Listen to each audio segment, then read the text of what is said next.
Bom dia a todas, bom dia a todos. Nós temos hoje o grandíssimo prazer de compartilhar com vocês essa live maravilhosa com um dos cidadãos mais bacanas, né, da atualidade, um poeta, um artista, um cidadão exemplar, um orgulho para nós aqui do Distrito Federal, de todo o Brasil, o GOG. E hoje a gente vai falar de um tema muito importante para o nosso contexto, que é educação antirracista. Então, eu tenho aqui com a gente a professora Giselda Souza, o Ricardo, que são professores, professora Giselda, professora de língua portuguesa de Taguatinga, o Ricardo, que foi meu ex-aluno, e hoje eu tenho a honra de tê-lo aqui como professor de História. E nós temos hoje, querido GOG, participando aqui com a gente, a presença de diversas escolas de Ceilândia, de Planaltina. Então, um abraço forte para o pessoal do CEF20 de Ceilândia, Escola Classe Maria do Rosário, a minha escola também, Sede 5 de Taguatinga. E eu preciso também cumprimentar os meus queridos parceiros, que sem eles a gente não ia conseguir fazer essa atividade hoje, que são os professores de Ceilândia, Joana Dark, o professor Key, professor Roberto Schiavini, os professores de Planaltina, professor Daniel, a professora Geralda, que sem esses parceiros a gente não conseguiria estar aqui hoje. Então, a temática é essa, pessoal. Professor, qual é o seu lugar de fala diante do cenário de racismo no nosso país? Qual é o seu lugar de fala para desconstruir essa questão de ódio, de preconceito e essa grandiosidade de perversidade que se instala dentro da nossa sociedade através do racismo estrutural? Então, para começar, eu queria ouvir um pouquinho a professora de língua portuguesa, especialista em literatura, a professora Giselda. Professora Giselda, fique à vontade. Oi, bom dia a todos. Meu nome é Giselda, né, Giselda Vieira, e sou professora de língua portuguesa, né, eu trabalho no Colégio 75, certo? E, no momento, estou readaptada por motivo de saúde, mas é algo que eu vivo, né? Não é simplesmente que eu ensino ou passo, ou porque foi mandada por uma lei, né? A nossa lei é 10.639, já fez 18 anos. Mas é porque é coisa de pele mesmo, né? Então, é o que eu vivo mesmo. É minha história, é desde criança, como fui criada. Então, o que eu trago para vocês é sobre o âmbito da escola, né? Primeiro. E a minha formação, né, que é em língua portuguesa, mas em ênfase em literatura. Então, eu peguei bastante os escritores negros, né? Então, então vamos falar no âmbito de escola, da escola. A escola é um ambiente onde a gente tem que se sentir bem, né? Onde para poder a gente querer aprender. Então, tem que ser algo que te chame a atenção, né? E a presença do negro na escola não tem essa forma de se sentir bem na escola, até pela própria história, né? A gente não tem essa representatividade dentro da escola. Essa representatividade vem através da história da África, só falando sobre a escravidão, o povo negro submisso, né? E sem uma história a ser contado. É contado a partir da escravidão para cá, né? Então, esqueceram de colocar, como na escola a gente aprende de Revolução Francesa, sobre o Iluminismo, sobre a história da Grécia Antiga, foi esquecido de colocar a história do continente africano, de onde vem o negro, de onde vem, de qual foi a civilização que veio, qual é a cultura, qual é a língua, qual é a religiosidade que foi tolhido da gente, né? Então, o porquê que esse engatinhar para a gente sair desse racismo, né? Por quê? Porque primeiro a gente teve que construir a nossa história, para resgatar essa história para ser contada. Aí as crianças não tinha representatividade, não tinha algo um elemento negro plausível, assim, olha, eu vou me espelhar a ele para poder ser. Não tinha brinquedos, né, que representassem a gente, não tinha escritores, não tinha atores, não tinha nada que representasse.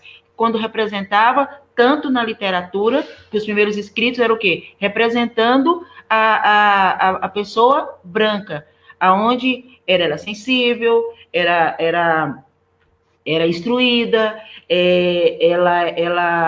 ela trazia uma tranquilidade, uma paz, e o negro era o que era feio, o que era o animal, que no caso nós não éramos nem considerados gente, a gente é considerado um animal de estimação, né? Então até a gente construir essa identidade demora, que foi algo que foi tirado, então algo que as outras civilizações veem só aumentando a sua história, nós fomos tolhidos de uma vez e temos que nos reinventar depois, né? Em uma cultura que a gente nem conhecia, né? Que os negros eram o quê? Eram lotados em uma senzala, não conhecia a cidade.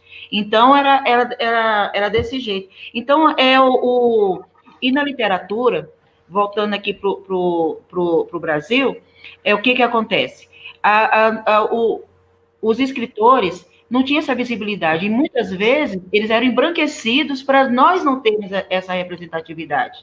Né? O caso do masculino Machado de Assis. Até o 9º ano, que era a 8ª série, né, quando eu estudei, Machado de Assis era apresentado bem embranquecido, né? Então, assim, até os desenhos, eles afilavam, né? Eles colocavam de uma forma que ele fosse um escritor branco. E não era, né? Foi o nosso grande representante, escritor Machado de Assis. E no feminino, foi a Maria Firmina, que é uma escritora maranhense, né?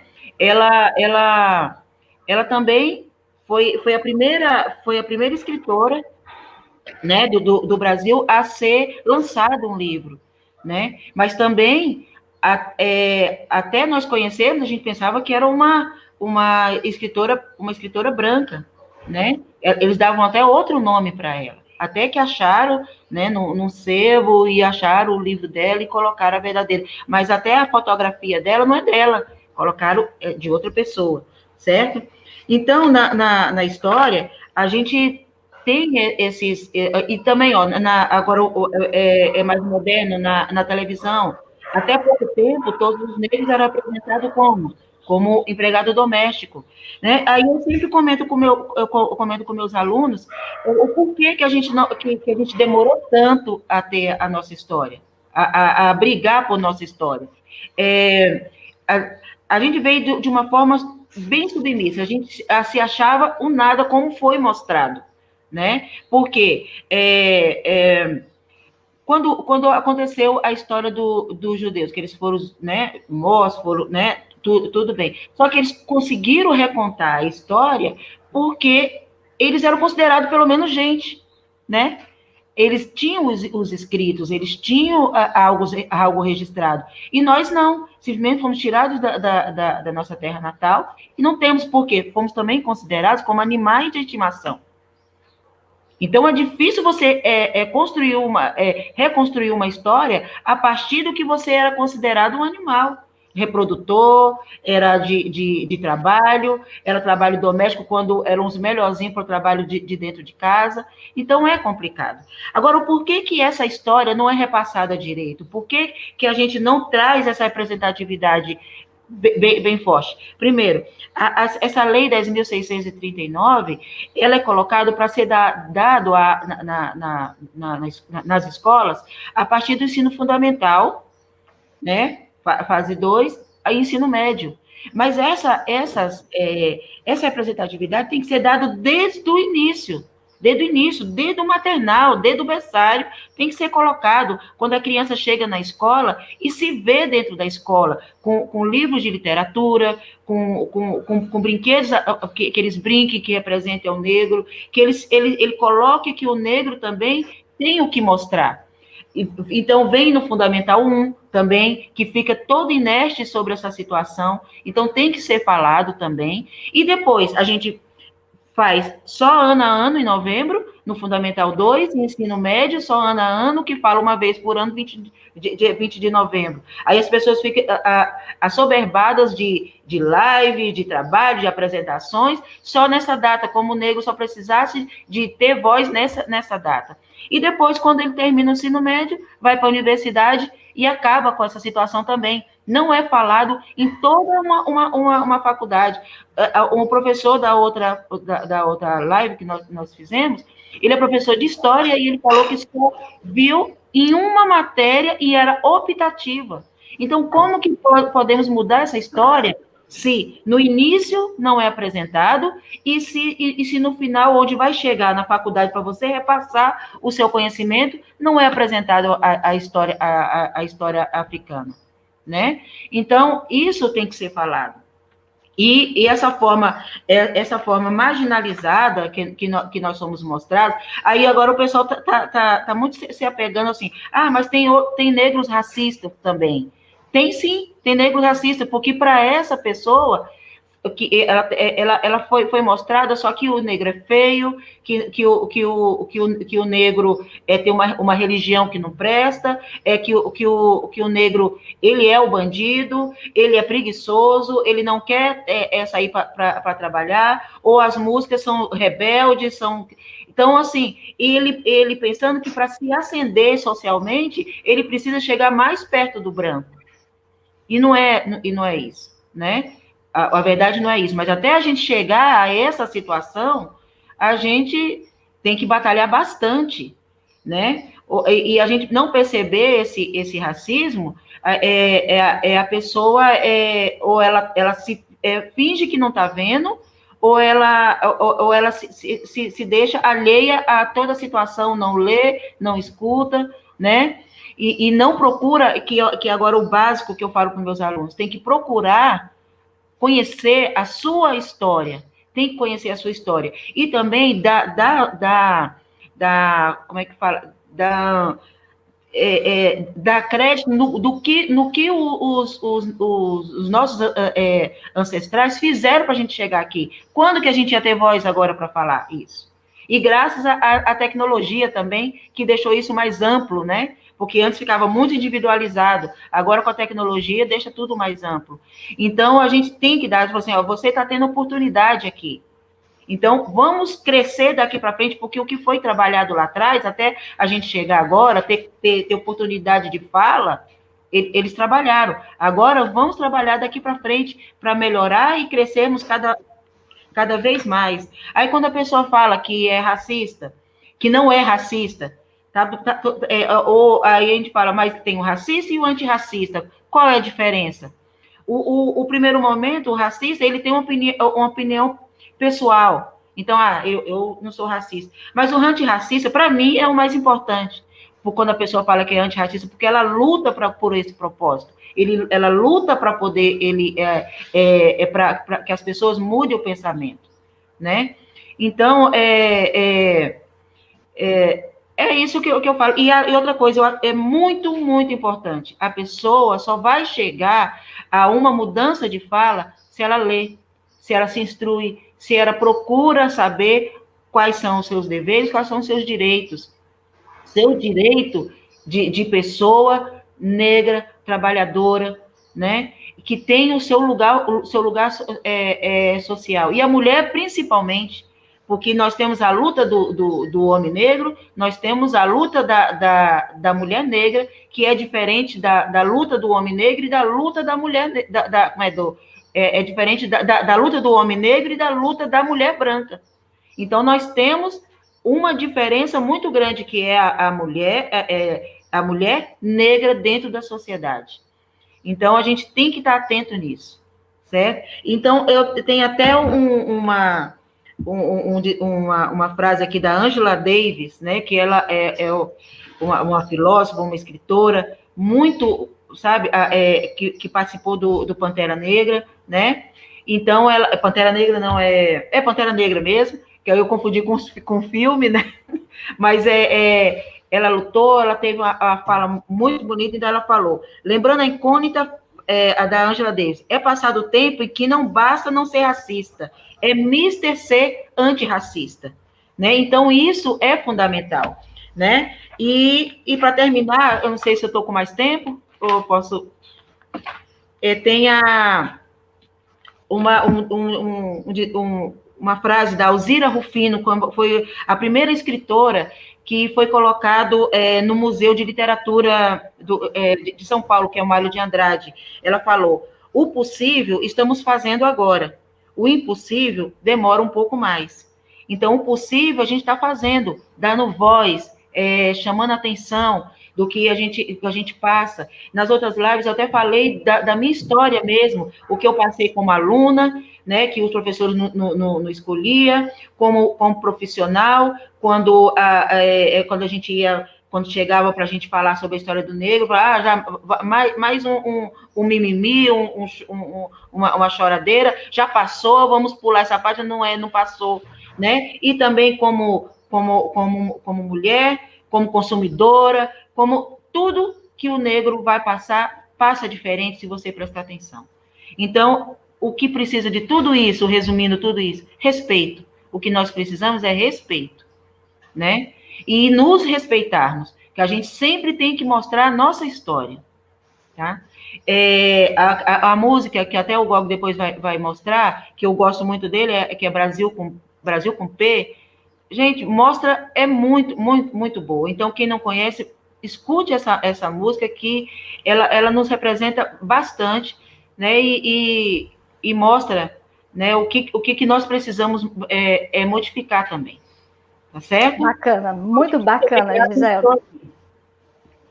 Muito bacana mesmo a sua fala. E aí agora eu passo para o Ricardo, como jovem, né, que vivenciou talvez as políticas públicas de promoção da igualdade racial, né, políticas públicas que iniciaram em 2002 em diante, né, porque elas já existiam, mas foram efetivadas. E como é que você vê esse contexto de homem, negro, jovem e hoje? Como é que você vê hoje esse contexto onde, né, Gog? Antigamente as pessoas tinham um pouco de receio de se expressar racista, tinham uma certa vergonha. Hoje já tem palco em rede de TV aberta. As pessoas já sentam, já falam do seu racismo.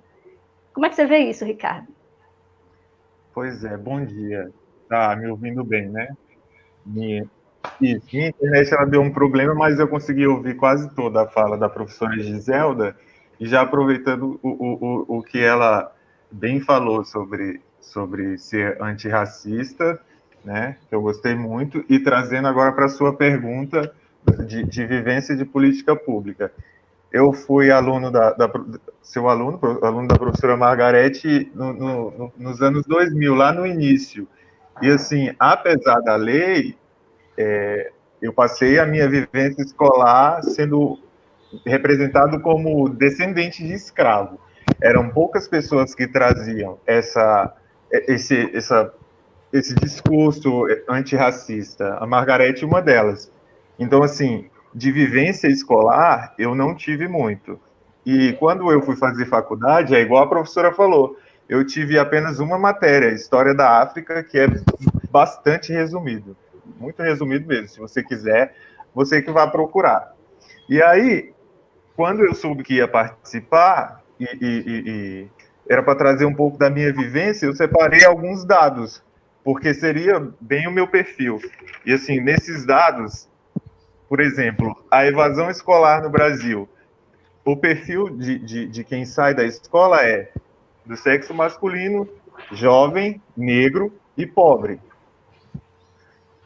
E em 2010, o Brasil tinha a terceira maior taxa de evasão escolar, dentre que as maiorias eram indígenas e negros. Mais de 1 milhão, isso agora dados atuais da Unicef, mais de 1 milhão de crianças entre 6 e 14 anos que estão fora da escola, 66% são negros.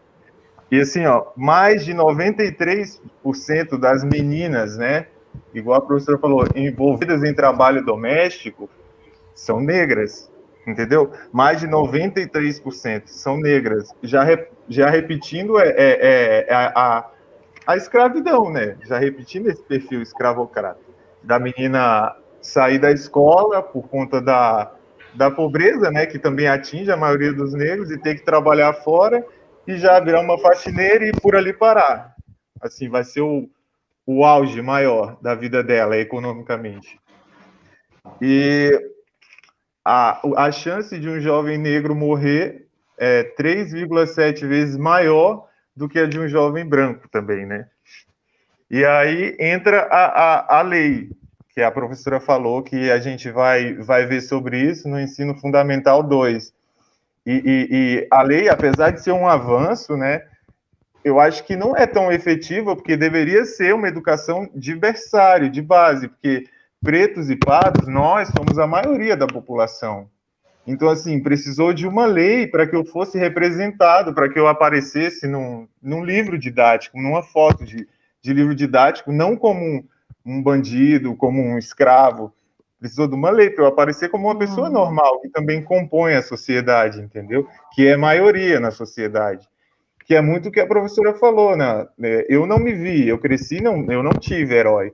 Eu acho legal que as crianças de hoje têm o Pantera, né? Mas eu não tive. Assim, a gente tinha que escolher algum que se parecia um pouco, porque a gente não teve essa representatividade. E aí, trazendo os dados, a lei, e eu também busquei lá atrás uma curiosidade, porque, assim, entra muito o que a professora falou também disso. Quando a gente vai discutir sobre isso, vira muito, é mimimi, já passou, o Brasil existe a democracia racial.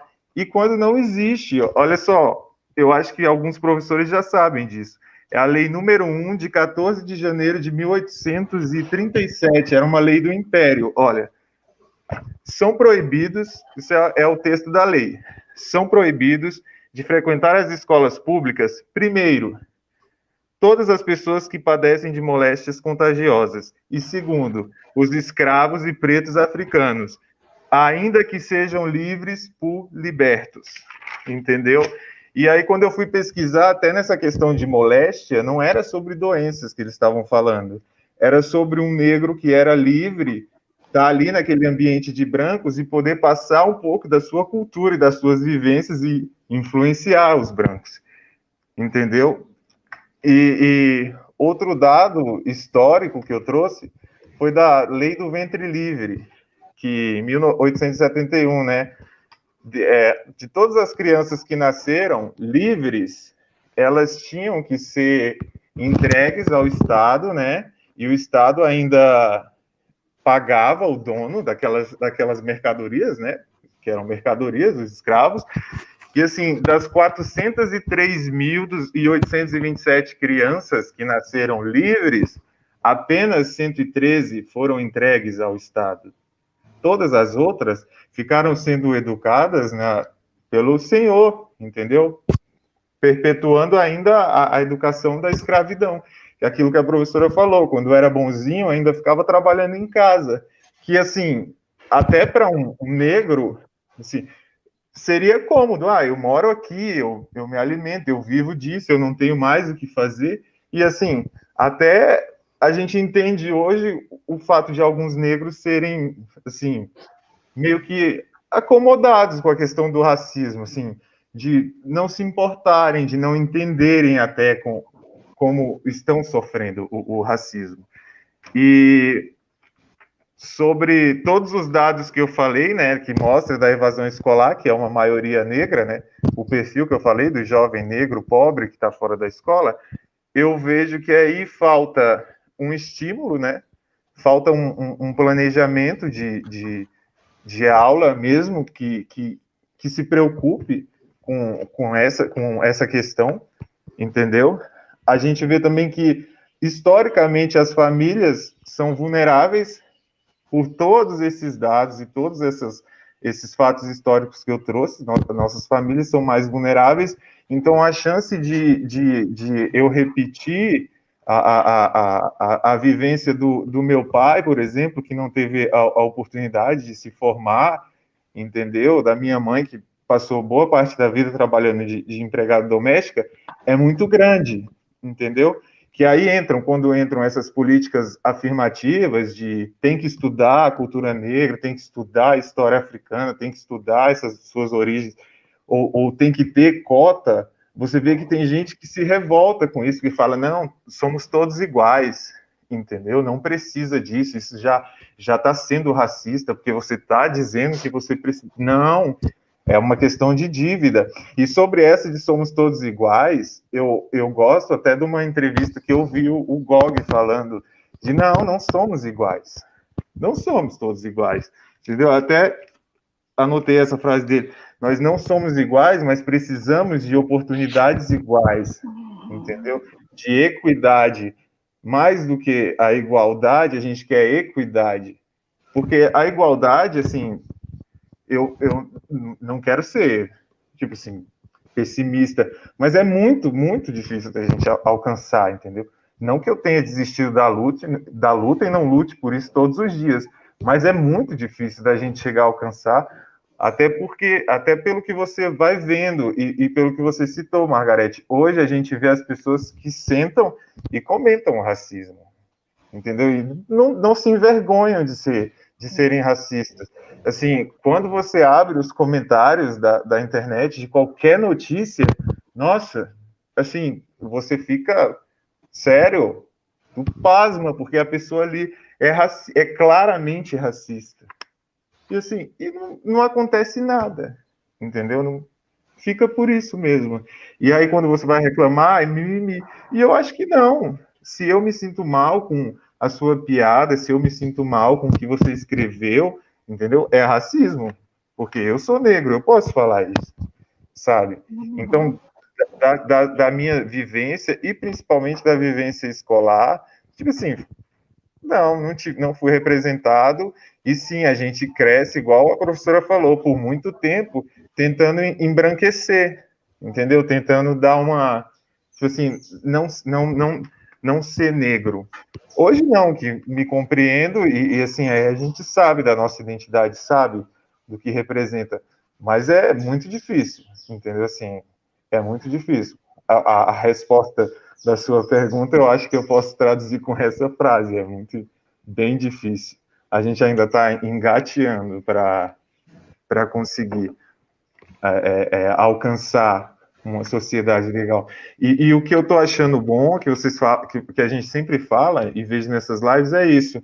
A tecnologia, né, tem ajudado muito, porque assim, até na questão da música, por exemplo, a música negra, o rap, né, que é marginalizado, a tecnologia fez com que rompesse a fronteira, chegasse até a gente, porque na rádio você não ouvia, e hoje você ouve, hoje assim, os jovens têm oportunidade, às vezes que eu não sou mais tão jovem, eu acho bem legal que às vezes, assim, alguns colegas meus, filhos de colegas meus, chegam com uma música bem representativa, negra, assim, que eu não conhecia. Então, eu acho isso muito legal. Não toca na rádio. Então, a gente vai resistindo, né? E vai seguindo a luta. E, assim, desde já eu agradeço muito por estar aqui. É a primeira vez que eu participo, é uma honra, entendeu? Com uma ex-professora, com a professora Giselda e com o Gog. Então, estou muito feliz. E é isso. Nossa, Ricardo, assim, sua fala foi emocionante, né? Muito emocionante mesmo. Agora, Gog, eu vou te fazer uma provocação, tá? Eu vou falar aqui uma frase de Stan Edgar, do The Boys, e que diz o seguinte: eu não posso me revoltar como um maníaco furioso. Esse luxo é só dos brancos. Então, nós assistimos, né, em mais ou menos um espaço de tempo de uma semana, um negro ser assassinado, porque ele se rebelou por alguma coisa. Enquanto que nesse curto espaço de tempo, uma mulher branca, perversa, usou todas as perversidades possíveis na fala, ofendeu intimamente a honra, né, de várias pessoas, e não aconteceu nada. Uma simples, tudo bem, me desculpa, pago fiança, beleza. O que você acha disso?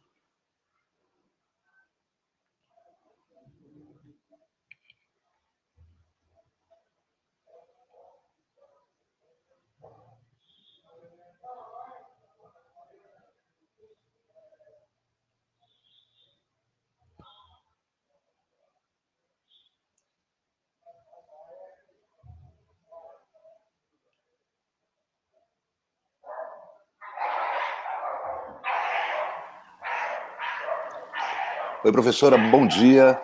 Bom dia. Você quer que eu repita de novo? Estou ouvindo perfeitamente, está perfeito. Você quer que eu repita a provocação? Aqui, eu quero agradecer. Fiz uma provocação. Eu quero...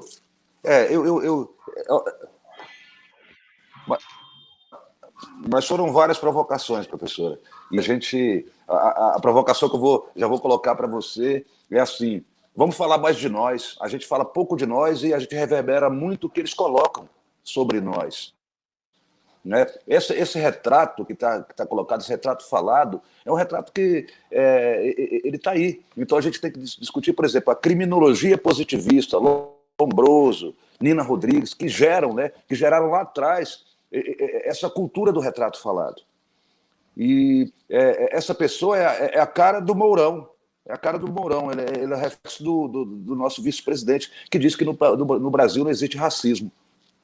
Mas como nós sabemos que existe racismo, eu já quero saudar, né, todo o coletivo Ubuntu, agradecer todos os SEDs, todos os CEFs que têm sede, né, essa sede que nos traz aqui é uma sede boa, sabe? É uma sede de conhecimento. E discutir o antirracismo é preciso a gente apertar a tecla SAP da escola, para que a escola ela possa ser escolha e não só escola.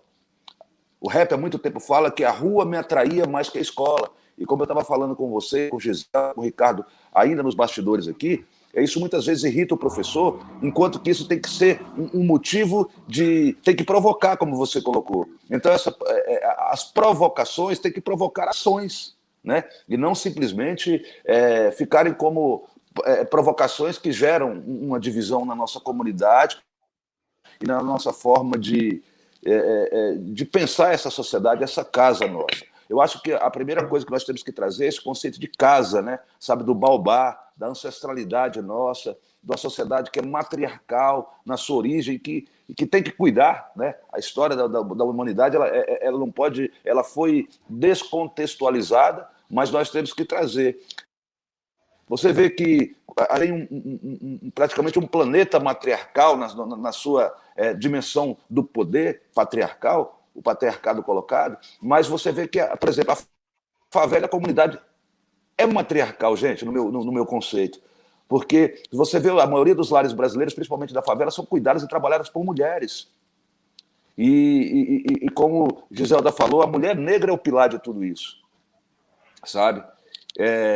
Quando você fala do feminismo, né, o feminismo negro, o mulherismo, que é uma discussão nova e muito interessante nossa dentro desse tema, elas foram muitas vezes tiradas do debate, e essas coisas nós temos que colocar sempre na nossa sacola da discussão. Então eu saúdo a todos que estão aqui, a todas, a todos, porque o debate aqui é nosso. Olha, gente, é uma roupa suja também, né? São várias provocações, quando a gente fala de ações afirmativas, quando a gente fala de oportunidade, quando a gente fala de lei 10.639, a gente divide até os docentes, os professores e as professoras, né? Eu sempre tive essa visão do professor progressista, mas no andar da casa eu conheci o professor que ele não quer uma mudança estrutural, sabe? Eu conheci um professor que ele falou, olha, a realidade é essa aí, então vamos contar essa realidade. E quando a gente coloca, aí o Ricardo já traz a questão da igualdade, quando a gente coloca todo mundo como igual, a gente já vai chorar lá na frente, a gente vai ter decepção lá na frente. O conceito de igualdade se dá na igualdade das oportunidades, né, Ricardo? Mas a gente já tem que ter o choque logo nisso, que a diferença é que é o essencial. A contribuição nossa única no planeta é o que é essencial. A forma do Gog falar, a respiração do Gog, o tom de voz é único. Então é isso que emociona. E quando a gente traz essa discussão, a gente já fala, por exemplo, o genocídio da juventude negra. Quantas vozes diversas nós estamos matando? Quantos diferentes que poderiam trazer contribuições para a sociedade estão morrendo aos 13, aos 15, aos 16? E essa mesma sociedade que no contraponto diferente, ela não tem um tempo, né? Ela que né? A educação ela não pode passar por um processo de domesticação. A educação ela tem que vir para formar exatamente. A educação não tem que formar iguais, ela tem que formar diferentes. Porque quando a bandeira da educação ela tem que marcar a bandeira do conhecimento, e o conhecimento traz o diferente para a escola. E a escola vai ser escolha. E quando a gente começa a falar do Brasil, quando a gente começa a falar de escravização no Brasil, quando a gente tem que lembrar que o racismo estrutural, o que é o racismo estrutural? Gente, tá um barulho ao fundo? Ou tá de me ouvir? Mas está dando para ouvir. Hein, professora Margarete? Não, tá tendo um barulho, que tá tendo reforma aqui no prédio. Mas dá para ouvir. É aí, porque aqui do lado da minha casa também está tendo reforma. Está tendo reforma. Professora, tá tendo reforma. É importante que você então feche seu microfone enquanto eu estou falando. Beleza. Para que você possa fechar o seu microfone aí. Feche seu microfone. Vou fechar o som está agora. aberto aí, todo o som, tá bom? Essa contribuição. O que acontece, gente? Está fechado. O que acontece? O que é o racismo estrutural? É como se você construísse debaixo do Brasil, ali, um duto, né, com tudo muito complicado, sabe? Estrutura, nada, e você quisesse construir um país em cima desse lodo, em cima de um pântano. Então, enquanto nós não resolvermos esse terreno, esse território que engloba o racismo estrutural no Brasil, que aí vem o racismo cultural, vem o racismo institucional, vem um monte de coisa junto desse esgoto. Então não dá para você construir uma casa, melhorar o Brasil sem discutir isso. Então por isso que a gente não pode discutir democracia no Brasil sem discussão antirracista. Nós não podemos avançar no Brasil sem entender essas desigualdades estruturais do Brasil. O Ricardo trouxe para cá essa lei de 1837, né, sobre a proibição do acesso dos negros, né, deformados, reformados à escola, e aí a escola pública, e você vê que esse debate ele não vem quando as pessoas perguntam, Gog, o que você acha das cotas? Mas a cota é uma... Como é que falam muito? É uma esmola, né? E aí nós vamos perguntar, se a gente pega do figurativo da realidade, ali em 1837, enquanto as pessoas estudavam, quem podia estudar, quem carregava, quem puxava a carroça, quem fazia a comida, quem dobrava a coberta, quem passava o ferro nos cobertores, quem levantava mais cedo para essas pessoas tomarem seu café da manhã, ô Giselda. As perguntas não são feitas. Então essas pessoas não tiveram tempo de estudar. E a gente tem que lembrar que quem colocou toda o mentor intelectual do racismo é uma elite e uma governança brasileiras. E aí esse racismo institucional que é colocado, instituído por lideranças, né, políticas, que foi instituído no Estado brasileiro monárquico, esse Estado ele tem uma confusão na comunidade, ao invés de tomar decisões, e nesse momento caberia até medidas provisórias, sabe? Para restaurar a democracia de verdade, que um Estado democrático de direito no Brasil não existe. Milton Santos fala sobre isso. A gente tem uma elite que, ao invés de direitos, ela quer privilégios, e nós temos uma comunidade basilar que ela não tem acesso ao direito, ela só tem obrigação. Então, o Estado democrático de direito, para mim, é um Estado democrático de direita, né? Sabe? Então, em 520 anos de Brasil, as pessoas reclamam de 20 anos de um governo que se diz progressista. Eu não estou falando de partido político, tá, gente? E aí, as pessoas, poxa, em 20 anos, esse espectro da esquerda acabou o Brasil. Mas vocês não lembram, né? As pessoas que fazem essa leitura, elas têm que colocar também uma leitura madura de que durante 500 anos quem governou o Brasil não foi a esquerda, foi a direita, porque a monarquia era a direita, porque o conceito de direita tem que ser buscado no Brasil. Quando o campo de pensamento como Partido dos Trabalhadores, você despreza todo o movimento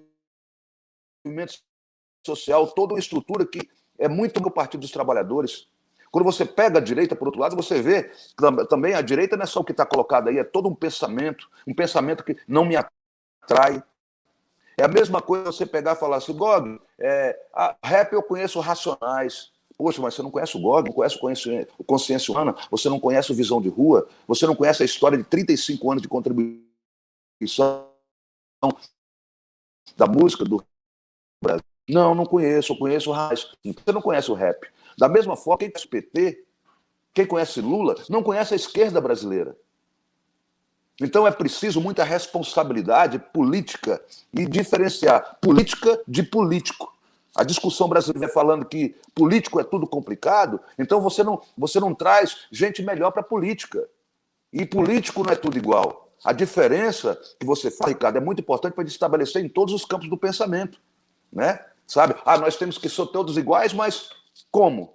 Né? Se nada é igual. E isso a filosofia traz. Quando você traz filosoficamente essa discussão, não dá. Eu quero rapidamente, professora, dentro do meu espaço, falar mais algumas coisas e dizer assim que cota para mim, sabe, eu queria minha cota em dinheiro, mas só que não dão minha cota em dinheiro. Então me traga conhecimento, oportunidade de conhecimento. Nós reformulamos, por exemplo, nós vemos aí, a eleição teve, no campo de vereadores, e vereadores teve a surpresa, né? Os coletivos, os mandatos, as mandatas negras, periféricas, eleitas, montando. Estamos mudando essa cara. Agora, o que a gente tem que colocar? A discussão antirracista, ela só vai ter efeito quando ela sair da ótica do poder político, da discussão política do centro e vir para a comunidade. A saída é para dentro. Nós não vamos mudar o Brasil trocando o Congresso, não. É abrindo mente de pessoas na quebrada, na rua. Por isso que no país da bola, o que vai decidir o jogo é a bolinha do zóio. Tem que ser craque na bola do zóio. E o professor, a professora tem que ser, sabe, ele tem que ser isso, de tão bom que ele tem que ser. Ele tem que ser muito preparado, tem que ter sensibilidade, capilaridade, tem que arrepiar professores e professoras. Se não arrepiar, já era, não dá. Muda de profissão. Com todo respeito aos professores e professoras que são guerreiros e guerreiras. E minha mãe foi professora, Dona Sebastiana foi professora, que naquele tempo a gente só viajava para o Piauí, a mamãe alfabetizava o último dos alunos, sabe? A aluna, enquanto a gente ficava assim, Diogo aprendeu a ler no dia 15 de janeiro, aí nós viajávamos, sendo para Diogo aprender a ler para a gente viajar, e vovô e vovó. Se a gente não se emociona com essas histórias. Agora, negros e negras, nós temos que tem que ir além da alfabetização, tem que ir para a afrobetização. Nós temos que conhecer. Jamais existiu um escravo negro no Brasil, nem uma escrava negra no Brasil. Escravizados e escravidadas negras. É diferente. Né? Então, ser escravizado foi uma ação de alguém. Foi uma ação desumana, desumanizando. Então, por que existe um mês da consciência negra? Porque o que fizeram, né, dentro da consciência humana, pegaram uma parte da consciência humana e machucaram mais. Machucaram, detonaram. Se você pegar uma pele, um tecido, um território humano, e você for ver e colocar uma roupa no território humano, você vai ver que partes do território humano, daquela pele, estão mais machucadas, estão sucateadas. E você tem que passar o cremezinho ali para melhorar. Não é? A gente não passa o creme, não leva no doutor? O doutor é a política pública trabalhando e todo mundo assessorando. Quando aquele cremezinho que você passa para melhorar a pele são as ações afirmativas. A ação afirmativa é um cremezinho, gente. Depois que passar e a pele passar a não ter diferença entre todo o território humano, aí nós vamos deixar de falar de consciência negra para falar em convivência humana, em consciência humana. Mas enquanto não tiver o cremezinho, enquanto não tiver a pele no seu tom natural, a gente vai continuar falando sim a necessidade de falar de consciência negra, de vivência negra, de convivência negra e contar do bombardeamento que nós tivemos. Eu tenho duas pessoas, um casal maravilhoso, para mim é o casal do século, né? Embora eles sejam mãe, Luísa Maim, Luísa Maim, e o nosso Raba, sabe? O que é um Raba? Um autodidata, ele aprendeu, né? Aprendeu ali as noções do mesmo sendo escravizado, conseguiu a liberdade, ele libertou mais de 500 negras de uma prisão fina, né? E trazendo para um caminho de uma visão de uma morte, de uma vivência corporal, mental, certo? Luiz Gama, gente. Vamos conhecer Luiz Gama, Lima Barreto e outras histórias, né?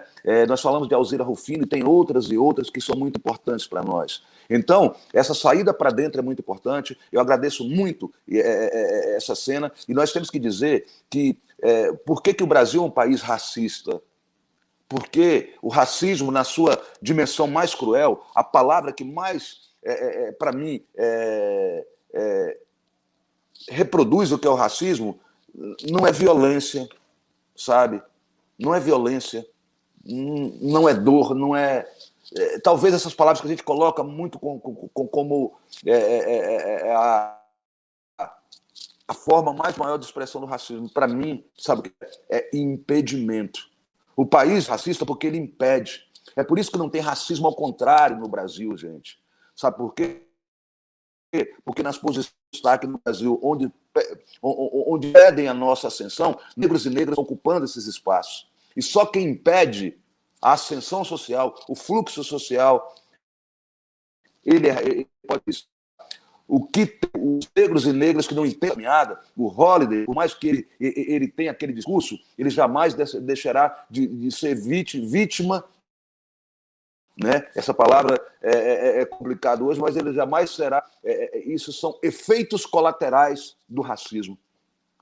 Sabe? Como se você tomar um remédio e sofrer os efeitos colaterais disso. Então, quem sabe um dia, né, essas pessoas que sofrem, negros e negras, que sofrem esses efeitos colaterais, e também passando até para a pele, quem pratica isso, que possa entender que isso, traduzido em dia a dia, é uma burrice, atrapalha todos, todes, e a gente pode ser, sim, né, uma nação mais evoluída, mas enquanto trabalharmos o estrutural na sua dimensão e não tivermos coragem de discutir isso, a gente vai estar, sabe, para trás nessa discussão. Professores, professoras, alunos, alunas, todo mundo aí, docentes, decentes, quem não é decente, os indecentes, certo? Sintam-se convocados, convocadas. Vamos para essa luta, porque é uma luta nossa, tá bom? É uma luta de transformação da mente, da vivência, tá bom? Para influência de que um Estado e uma disputa apenas do centro nos traz como problemática e como como matemática na prática para ser resolvida. Beijão no coração de vocês, estou por aqui. Gog.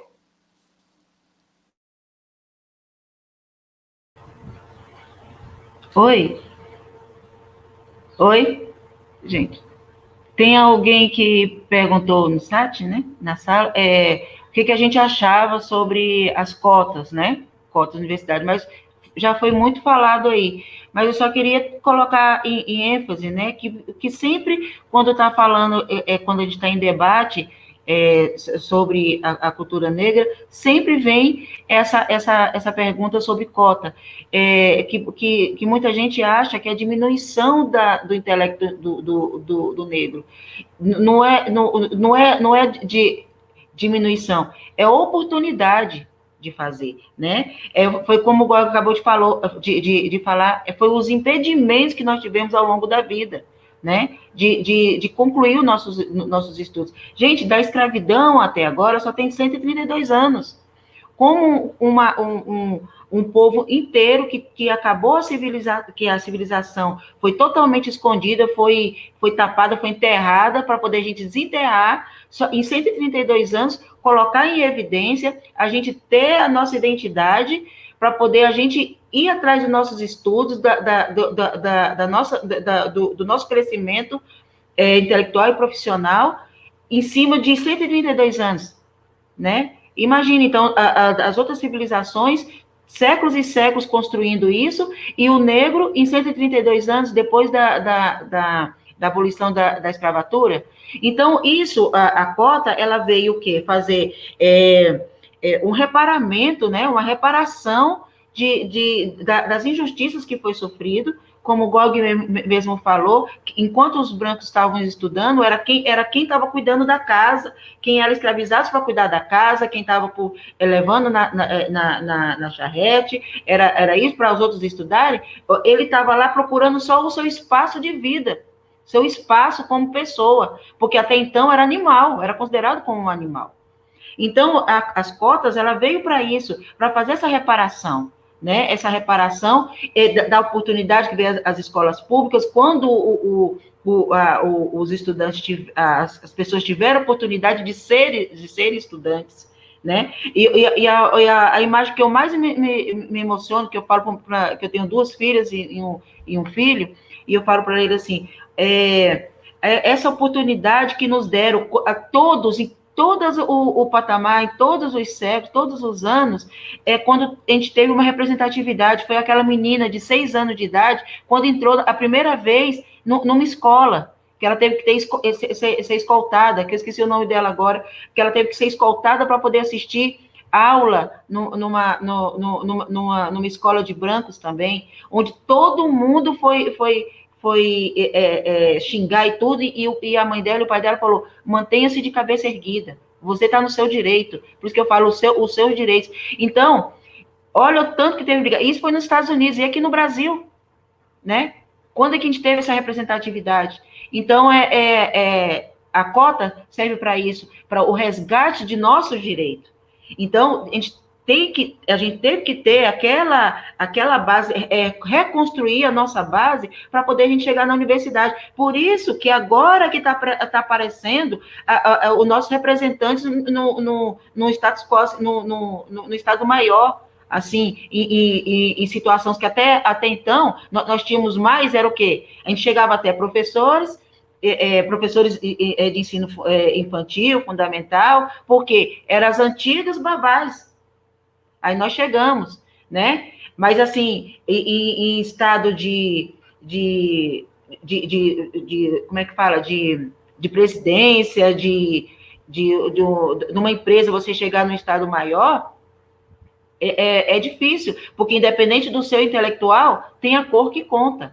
Então, assim, as crianças até chegarem a ir para a escola e passar daquela média que quando era o abandono, foi difícil, porque justamente não tinha essa representante, não tinha esse local na escola. Ele não se sentia localizado. Eu não sei o que eu estou fazendo aqui. Eu tenho que trabalhar e colocar comida na mesa. E esse trabalhar era como trabalhador braçal. Né? Então, assim, eu agradeço muito o que meu pai fez por mim, fez pelos meus irmãos, isso, que ele trabalhava, ele por si só, ele foi correr atrás para poder dar uma vivência melhor para a gente, e dessa oportunidade de chegar à faculdade, quando eu olhava para um lado e para o outro, não tinha ninguém da minha cor. Eu e outra colega saímos atrás olhando, não tinha, mas ele falava, o seu maior, a sua tábua de salvação é o estudo, porque aí você vai ter realmente voz com propriedade. Então, a cota é algo que veio para poder quebrar essas injustiças, entendeu? E a gente tem que agarrar com unhas e dentes, os jovens de hoje, agarrar com unhas e dentes essa oportunidade. Então, esse impedimento que houve para a gente, agora é para a gente pegar e crescer e mostrar o nosso valor. Então, muito, muito obrigada. Bacana. Gog, infelizmente, nosso tempo está acabando. Essa manhã foi, assim, riquíssima. Eu acho que não existe para a gente, né? Que está aqui na luta. Essa luta é minha. Essa luta é nossa, né? Agradecer muito ao coletivo Ubuntu, dos professores que estão se organizando. Chamo o Ricardo aqui agora para entrar com a gente. E as considerações finais, Ricardo, Gog, e que a gente caminhe, né, Gog, para a desconstrução dessa estrutura racista de desprivilégios, de desigualdades. Tá bom? Agora, as considerações finais de você, para, infelizmente, a gente encerrar. A gente queria ficar aqui um tempão. Pois bem, só para encerrar, e eu anotei da fala de vocês, ainda para finalizar sobre cotas, a Lei Áurea também não trouxe equidade, né? Então tá aí a resposta sobre as cotas. E assim, para finalizar, eu ainda espero chegar a vivenciar uma sociedade que eu não comemore, né? Um negro médico, uma negra na TV aparecendo, que a gente acha isso normal, porque é a nossa cara, Isso é a cara do Brasil. Então é isso, e muito obrigado por estar aqui.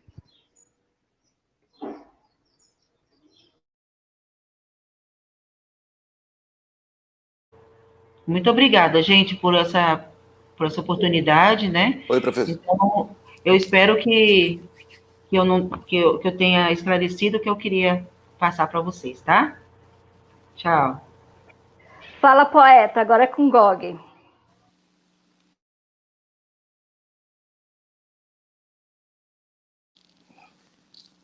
Ô, professora, Giselda, eu já quero ter escurecido para as pessoas. Esclarecido, deixar claro, é uma coisa que a gente tem que denegrir a nossa imagem no sentido de, né, tornar negra a nossa imagem. A gente tem que reescrever palavras e são estratégias, né?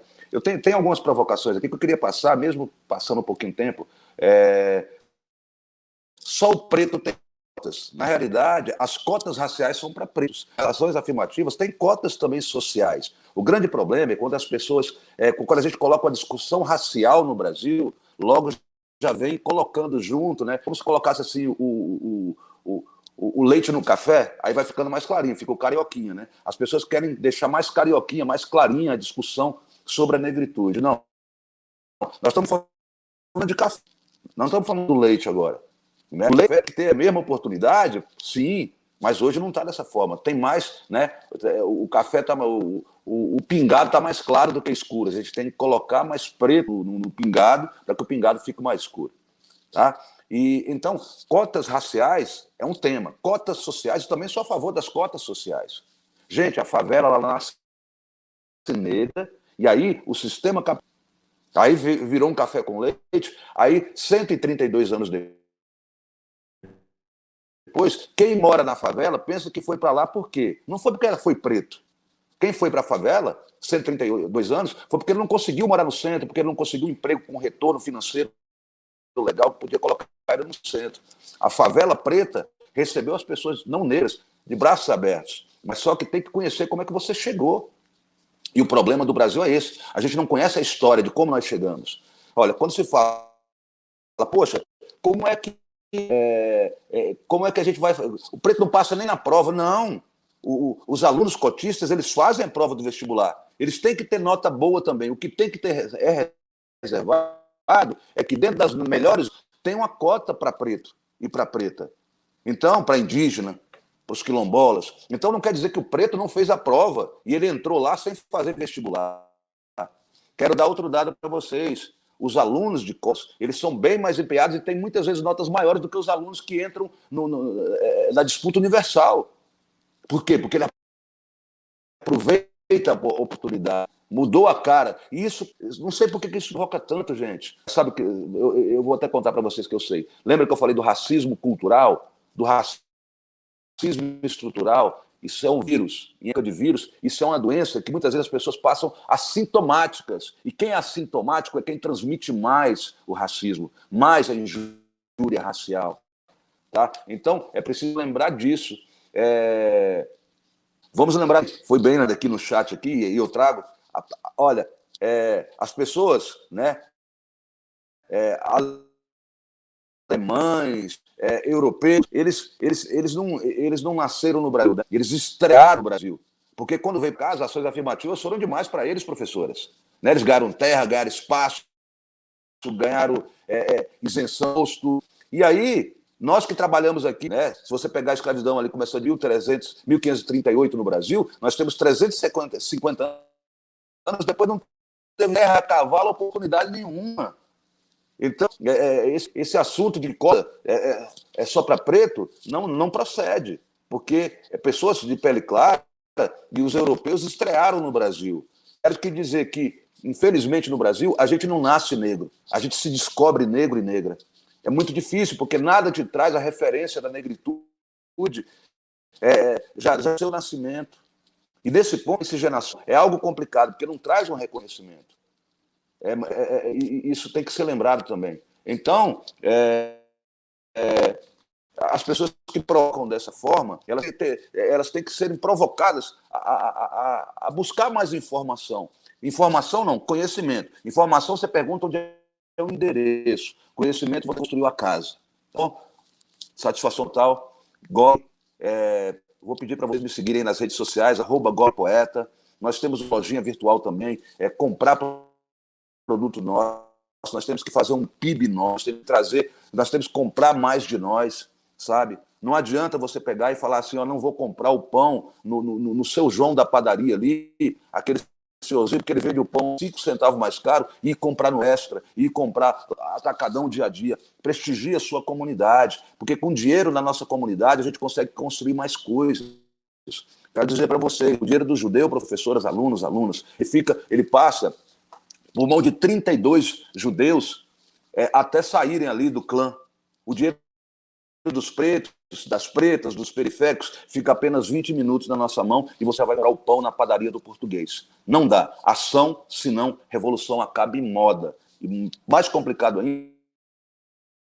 ainda, ação acaba em nada. Em nada. Beijão no coração. Axé.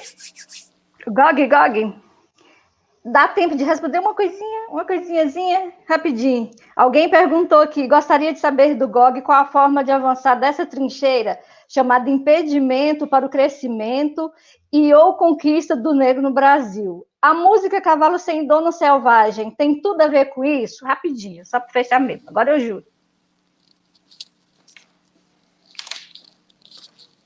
Professor, olha...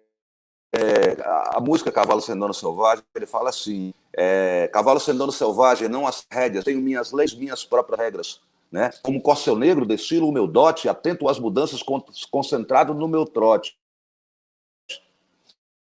né? O cavalo sem dono é alguém que não se rende, então você tem que ter uma força interna, espiritual, muito grande, para que você não se renda ao que está aí como... Nós vivemos numa sociedade meritocrata, e a meritocracia, junto com o racismo, ele dá um suporte ao racismo, no sentido de quem chega primeiro é melhor, então quem é melhor é quem vai ter holofote. Quem é melhor é quem diz que quem foi... E, na realidade, ele não conta que preparou melhor, ele não conta que ele teve mais tempo para estar ali. Ele não conta que ele teve de estudo, de vivência para estar ali. Então, um cavalo sem dono selvagem é ir nessa ferida, é falar, olha só, vocês não nos dão oportunidade, então é por isso que nós não chegamos aí. Na mesma hora, eu acho que as disputas, né, que geram o poder no centro, seja elas da direita ou da esquerda, elas têm que ser, sabe... menos valorizadas. Vou colocar a questão do valor. No caso, até as pessoas já pensam isso no valor monetário, mas é no valor de sentir o que é mais importante para ti. Nós temos que colocar sabe, a prioridade. Eu quero onde não há impedimento é na comunidade. Na comunidade. Toda a favela que as pessoas não querem entrar e que as pessoas querem o PP. Eu quero unidade de poesia periférica. O PP, para mim, é unidade de poesia periférica. Então, aí pode ter o PP por todo canto. E não polícia em todo canto. Enquanto o amado do Estado, não vai virar. E tudo isso que eu quero dizer, porque na favela, na quebrada onde as pessoas não querem ir, sempre tem um cafezinho quentinho em aguinha gelada. Eu acho que é a senha principal que a comunidade continua contribuindo para todo esse país, para todo o planeta. Não tem impedimento. Todo mundo come, todo mundo bebe, sabe? Todo mundo desfruta. Infelizmente, essa comunidade também está muito impregnada por essa coisa do valor. Nietzsche falava do valor, né? A gente se fica pelo valor da nossa intimidade primeira. E a gente vai pegando valores, e valores vão criando valor, e tudo isso. Isso também é um impedimento para a gente. É um impedimento, assim, ser humano, ser coletivo, anda em consonância, o universo anda ali, ó, conspirando para a consonância. Então, tudo que você fizer em consonância com o universo, você vai colher coisa boa. Sabe? Não são coisas de bem, não são pessoas de bem, são pessoas boas. São de pessoas boas que o mundo está precisando. Não são pessoas de... Então, tudo isso é uma forma de ser o quê? Um cavalo sem dono selvagem. É uma forma de, sabe, de ter a divergência, né? Porque divergente para ser divergente, de enxergar a gente. Tudo isso, talvez, para poesia, mas é maestria e maestro coordena. Enquanto a gente coloca fone de ouvido, a música social brasileira, a música capilar brasileira, a música preta brasileira, e você ouvir no fone de ouvido que o bumbo está mais alto que a caixa, você vai falar, não mixaram a música social brasileira. E o bumbo, ele quer ser, se ele está mais alto, ele não tem a humildade de falar, eu vou abaixar meu volume para que a caixa possa ser ouvida, para que o chimbal possa ser ouvido, para que a voz das pessoas possam ser ouvidas. E aí a música brasileira, a música social brasileira, a música universal, né, vai ser ouvida e vai ser amada por todos, por todas e por todos. Tá bom, gente? Muito obrigado pela oportunidade de poder falar com vocês nessa gramatura, porque é nós por nós sempre, e depois de nós tem que ser nós de novo. Tá bom? Então, valeu. Obrigada, gente. Obrigada para todo mundo que veio participar. Foi um momento ótimo e a gente te aguarda de novo, viu, Gog? Não vamos ficar só nessa, não. Então, beijo no coração de todo mundo. Tchau, pessoal. Tchau, gente. Tchau. Obrigada.